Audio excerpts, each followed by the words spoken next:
네, 그러면 이번에는 합격할 수 있는 찐 조언들에 대한 이야기를 해보려고 합니다. 세 번의 시험에서 소수점으로 아깝게 불합격은 하셨지만 네 번째 시험에서는 컷보다 무려 14점이 높은 점수로 붙으셨잖아요. 이게 가능할 수 있었던 이유나 혹은 공부 전략이 있으시다면 이야기해주면 좋을 것 같아요. 네, 제가 도움이 되는 말씀들을 해주고 싶어서 제가 그 당시 합격하던 해에 뭔가 시험 공부 전략 그거를 좀 말씀드리면은 저는 그때 생각한 게 있었어요. 합격하는 해에 생각한 게 나는 이 시험을 만점 맞으려고 하는 공부를 하는 게 아니다. 나는 합격을 위해 공부하는 거다라고 생각을 해서 뭔가 포커스를 모든 문제를 다 맞추자기보다는 내가 합격할 수 있는 점수를 확보하자라는 거에 맞는 뭔가 공부 전략을 세웠었어요. 구체적으로 어떤 공부 전략이었나요? 일단 간단하게 말하면은 네. 그거죠. 강점으로 약점을 커버하자.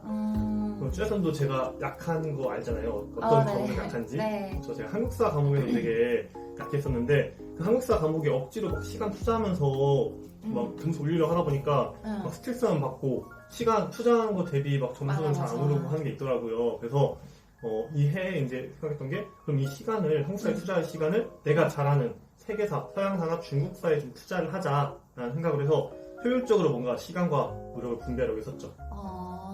어떻게 보면 이제 선택과 집중을 한 거네요. 그쵸. 딱 선택과 집중을 했죠. 그래서 한국사는 딱 그 기본에 충실하자. 그래서 남들 시험 문제 나왔을 때 네. 남들 다 맞는 문제 그런 문제는 나도 틀리지 않고 그 좀 어려운 문제 난이도가 있었다는 문제는 과감하게 버리고 대신에 그런 난이도 있는 문제는 서양사와 중국사에서는 절대 틀리지 않겠다. 그래서 그걸 통해서 합격할 수 있는 점수를 확보하겠다라는 생각을 했습니다. 그러면은 막 한국사에서 기본적인 문제 막 나왔었잖아요. 뭐 단양, 적성비 이런 조금 쉬운 문제 나왔는데 그런 건 다 맞추신 거예요? 그쵸. 기평? 그런 건 다 맞추고 좀 어려웠던 문제가 그 만주철도 막 관련된 그런 문제 네, 나왔을 그건 저도 때 틀렸던 것 같아요. 네, 그런 문제는 저는 아예 공부도 안 했어요, 그 부분은.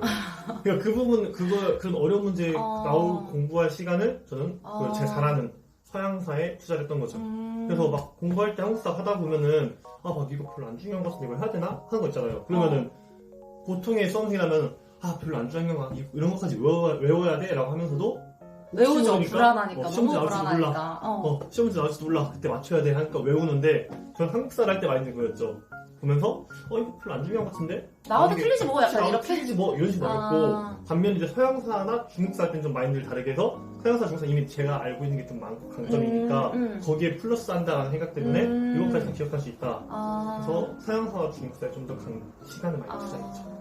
잘하는 것에 더 시간을 많이 투자했군요. 네. 그래서 그렇게 해서 어차피 한국사에서 점수를 까먹었죠 당연히 저는. 근데 그거를 남들이 틀린 서양사 문제나 중국사 문제 그런 거를 맞춤으로써 맞추니까 이제 컷보다 월등하게 높은 점수를 할 수 있었죠.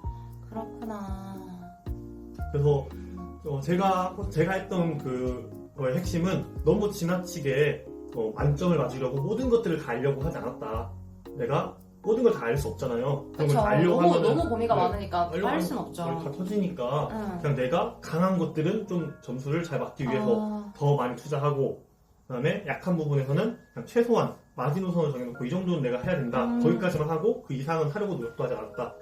그래서 시간과 그걸 좀 투자했죠. 근데 저는 어쨌든 좀 장수생이니까 가능했던 전략이 아닐까. 그러니까 저도 그렇게 생각해요. 이게 장수생이니까 가능한 전략이 아니었을까. 왜냐면 어떤 기준점이 있잖아요. 이거는 남들이 맞출 수 있는 문제겠다. 혹은 이건 나오면 다 틀리는 문제겠다라는 기준점이 있으니까 본인의 기준에 맞춰가지고 걸을 수 있는 그런 게 생겼는데 눈이 생긴 거죠. 근데 저는 그런 게 없으니까 닥치고 외우는 거였던 거고 그리고 그 마인드 있잖아요. 이거 나오면 다들 틀리니까 나도 틀리지 뭐라는 마음을 가지기가 좀 쉽지가 않거든요. 그걸 가져다는 것도 참 대단한 것 같아요. 근데 그만큼 내 강점이 자신이 있어야 돼.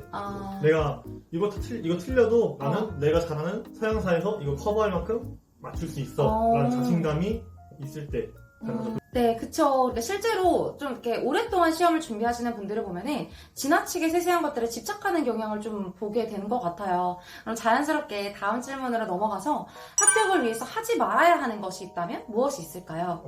하지 말아야 하는 건 딱 전 두 가지 먼저 떠오르는 게 있는데 첫 번째는 방금 이야기했던 것처럼 세세한 것에 집착하지 말라는 거. 두 번째는 학원 많이 다니시잖아요. 아니면 네. 학원 안 다니시더라도 뭐 시험이나 모의고사 이럴 때만 잠깐 가시는 분도 계세요. 네. 근데 거기에 너무 연연하지 말라는 거. 이 두 가지를 한번 얘기하고 싶네요. 근데 듣고 보니까 생각이 난 게 그 첫 번째가 너무 세세한 것에 집착하지 말라는 거잖아요. 근데 제가 봤던 장수생분들의 특징은 굉장히 이렇게 어렵고 지엽적인 것을 알고 있고 그것을 아는 것에 좀 자신감을 가지고 계신 거였어요.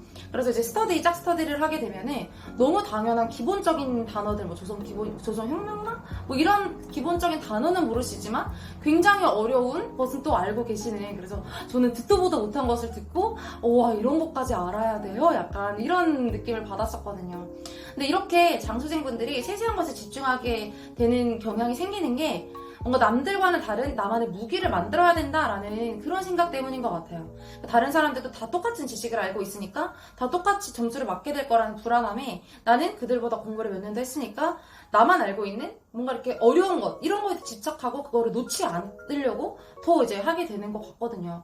사실은 그것보다는 일단 기본적인 걸 먼저 알고 그건 플러스 알파로 가져와야 되는 거잖아요. 방금 플러스 말 열심히 해요. 세세한 걸 안다고 해서 무조건 나쁜 건 아니에요. 근데 기본을 확실하게 하지 못하고 그냥 세세한 걸로만 넘어가면은 그게 이제 장수생들의 불합격의 지식이라고 생각합니다. 기본을 먼저 해놓고 세세한 것까지 가면 당연히 좋죠. 근데 기본이 안 된 상태에서 가시는 장수생들이 좀 많았다. 그리고 자기가 기본을 알고 있다고 착각하는 경우가 많아요. 맞아요. 나 왜 이거 기억 못하지? 왜 나 이거 말 못하지? 나 이거 아는데? 이러는 거예요. 왜냐면 너무 오래 공부를 해서 자기가 정확하게 알고 있는 것과 그냥 머릿속에 담아놓고 인출은 안 되는 것. 이게 너무 이제 기준이 헷갈리는 거예요. 그래서 인출을 더 많이 해봐야 되는 것 같아요. 장수생의 경우는. 내가 알고 있다고? 나 이거 알아? 하고 넘어가는 경우가 너무나 많기 때문에.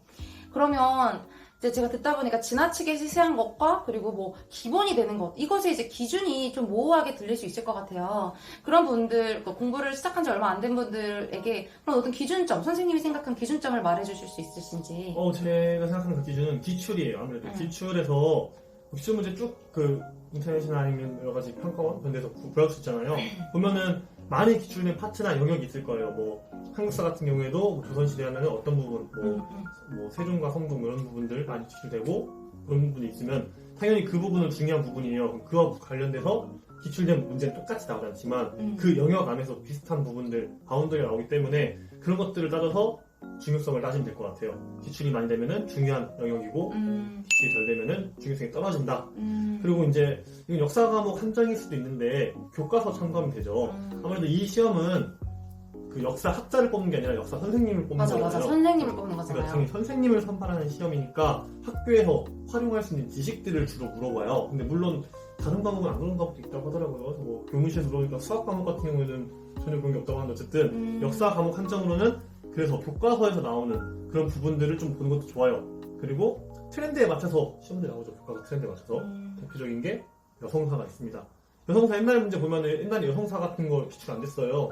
최근에는 거의 매년 한 문제씩은 꼭 나오죠. 맞아. 네, 그래서 뭐 인물이나 혹은 네. 여성사와 관련한 여성 그런 인권과 사건, 관련된 그런 것들이 나오기 때문에 이런 트렌드들도 좀 파악해두면은 요새 학교 현장에서 교육에서 이런 것들을 중요시하는구나. 그럼 그 부분들이 충분히 나올 수 있고 그 학교 내에서 중요시하는 부분은 교과서에 반영되어 있으니까 교과서 보면서 파악하는 것도 좋습니다. 그럼 이제 역사과에 만약에 한정해가지고 선생님의 경험을 담아서 이 기준을 말하면 첫 번째는 기출이고 두 번째는 교과서 내용 그리고 그게 세 번째는 트렌드 그리고 교과서와 트렌드는 어떻게 보면 통용될 수도 있다라는 말씀이시군요. 그러면 이런 부분들을 임용고시를 이제 준비하시는 분들이라면 파악해보면 좋을 것 같아요. 그럼 다음으로 이제 학원이나 뭐 모의고사 같은 거에 너무 연연하지 말라라는 이야기를 해주셨어요. 그런 거 관련해서 조금 더 부연 설명을 해주신다면. 학원이나 모의고사는 본 시험이 아니잖아요. 그래서 이 시험이 바로 그 본 시험의 결과로 실제 시험의 결과로 이어지는 게 아닌데 이 시험을 막 지나치게 의식하는 분들이 좀 많은 학원에서 하는 모의고사를 그쵸? 너무 이제 막 실제 임용고시처럼 인식하시는 분들이 있다. 엄청 많잖아요. 점수가 낮다고 해서 엄청 막 낙담해 있고 좌절했고 그것 때문에 슬럼프 와가지고 맞아. 그것 때문에 슬럼프 오시는 분들 좀 잘하고 있다가 갑자기 이거 나왔다 해서 그때부터 공부 안 되는 사람들이 있고 맞아. 혹은 반대로 점수가 너무 높다고 자기는 막 높아가지고 나 공부 되게 열심히 했다 잘한다 이제 이렇게 붙었다는 것 때문에 제일 중요한 그 시기에 태만해지거나 뭔가 그런 사람들이 생각보다 진짜 많으세요. 그러니까 여러분들도 좀 그런 거에 좀 덜 연연해도 되지 않을까라는 생각이 듭니다. 약간 점수 때문에 태도가 변하면 절대 안 된다. 그렇죠. 네. 물론 모의고사, 학원에서 하는 모의고사가 굉장히 도움이 많이 돼요. 이게 내용적인 측면으로. 일단은 뭐 시험 현장의 분위기를 이제 익힐 수 있다라는 것과, 그리고 내가 이제 문제를 풀면서 시간 분배하는 연습을 또 해볼 수 있다라는 점, 그리고 뭐 기본 내용들에 대한 인출, 내가 어느 정도 기억하고 있는지, 이런 것들이 있는데, 그 결과에 이제 뭐 태도가 변하는 거죠. 나 이만큼 공부했네? 오늘 하루 쉬어. 나 완전 미치겠어. 안 되겠어. 그리고 슬럼프 막 빠져버리고. 이러면 안 된다라는 거예요. 그냥 학원 점수를 너무 신경 쓰지 말고 그냥 묵묵히 자기 할 일 하시면 됩니다. 학원 모의고사 보고 틀린 거 있으면은 그때 지금부터 알아가면 되지. 맞아, 그래서 본 맞아. 시험 나오면 이거 맞추면 된다. 이렇게 생각해야지. 이거 틀렸네? 미친, 나 공부 제대로 안 했나 봐 하면서 막 그러면 오히려 자책. 네, 도움이 하나도 안 됩니다. 너무 연연하지 마세요. 네. 좋은 말인 것 같아요. 그럼 마지막으로 이제 합격을 위해서 이제 하지 말아야 할 것에 대해서 이야기를 해봤으니까 해야 할 것, 이건 꼭 해라 라는 게 있다면 또 어떤 게 있을까요? 해야 할 것. 첫 번째, 장수생들 분들한테 꼭 해주시기.